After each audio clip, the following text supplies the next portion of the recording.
Today, we're going to talk about Kill Tony, the biggest live comedy podcast that just sold out a goddamn arena, and what those implications are for the industry. Welcome to another episode of Catching You Up with Nadav. It's go bits. Before we get too deep into it, I'd like to thank this week's executive producer, Colin Haley.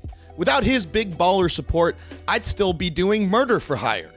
And thanks to him, I have not murdered anyone in months. Now would be a good time to subscribe, comment, and share this video.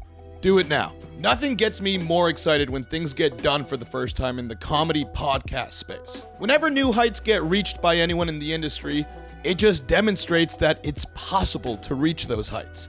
And that's fucking exciting.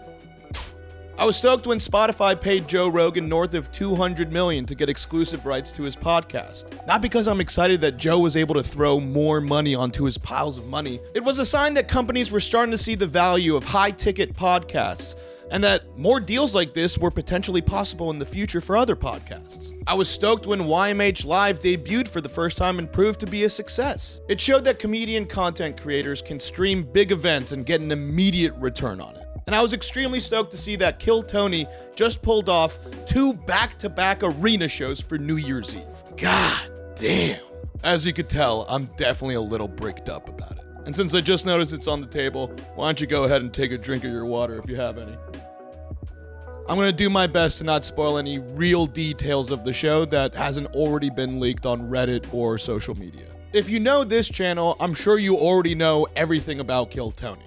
But for those of you that are uninitiated, Kill Tony is a comedy podcast which is hosted by veteran roast comic Tony Hinchcliffe and half comedian, half godfather of podcasting, Brian Redban. The premise of the show is a glorified open mic night. Comics of all different levels sign up to have their names pulled out of a bucket. If called, they go on stage and perform 1 minute of stand-up, after which they get interviewed by Tony, Redban, and whoever their panel of guests are. They pepper the bucket pulls with pop-ins and sets from regulars of the show. They also have a live band that adds a live music element to the show, which I think greatly enhances it. The podcast started in a small room in the world-famous Comedy Store in Los Angeles, California, where they performed to tens of people. And over a decade, it has snowballed into the juggernaut that it is today. With ridiculously huge guests and a dynamic that lets anything happen, the show moved to bigger and bigger rooms and has developed some of the biggest personalities in the newest class of comedians. And it's arguably one of the biggest shows at the Mothership. It is so goddamn hard to get tickets to that fucking show. They did their 10-year anniversary at the ACL Live Moody Theater in June of 2023 to a capacity of north of 2,500 people. Fuck, that's a lot. Then a little over 6 months later, they did 2 nights at the HEB Center that has triple the capacity the night before and the night of New Year's Eve. And they just announced they'll be doing the Kia Forum in Los Angeles in May and Madison Square fucking Garden in August. I know I just said that, but I'm still so fucking hard about it.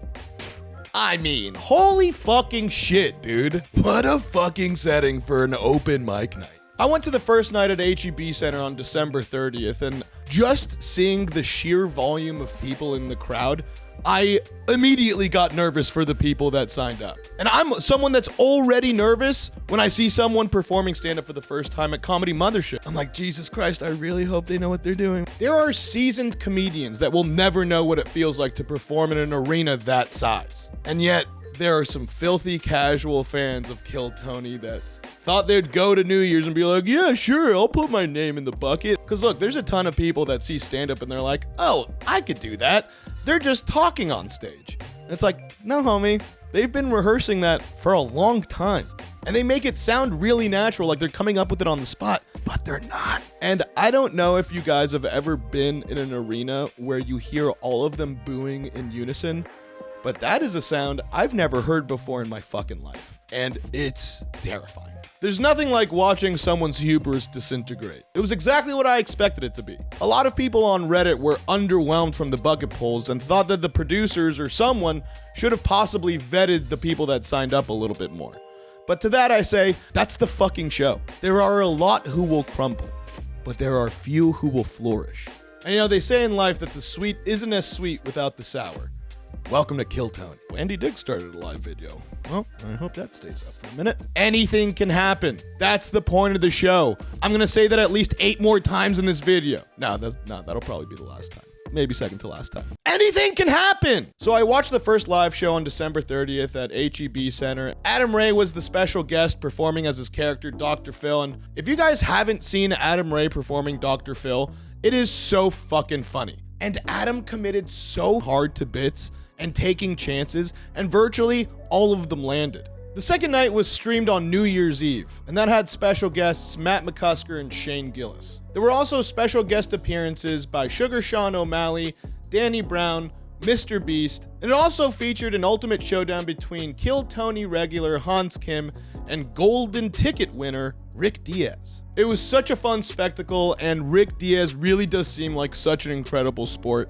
And Hans is either an incredible actor or he really does fucking hate Rick's guts. Either version of that is hilarious to me. And here's what I truly love about the situation that Kill Tony is in. Sure, there's a few other comedy podcasts that can probably pull off nights in an arena, but none of them are as uniquely set up as Kill Tony. When comedians tour, they usually hit up cities once a year, maybe once every 2 years. They're not writing new hours of comedy every 6 months, every month, every week. A live podcast is different because it's not written material. Imagine a normal podcast that has either 2 hosts or a host and a guest, and they decide to do, let's call it 6 arena shows in a row. There's only so much that these 2 people on stage can talk to each other about, but that's where Kill Tony's different. Every single variable creates kind of a butterfly effect, if that makes sense. The show is just so well formatted that it's very difficult to repeat itself. If you have someone that's just truly terrible on stage, or an interview that just got weird, you just do another bucket pull,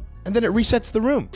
And that's what makes every show familiar yet different. I mean, there were even times during both shows where Tony asked the crowd, hey, how many of you guys watched both shows? And the majority of the crowd started cheering, and I'm like, holy shit, but that makes sense. I mean, I watched both shows. And with that being said, I'd like to continue to jerk off at the arena dates that the Kill Tony crew has just announced. I wonder if each of those will add second shows. Maybe they'll add third shows. I know that Los Angeles and New York are 2 of the biggest markets in the comedy space. It might be a little tougher to get additional nights in Los Angeles since that's part of the Netflix's A Joke Festival.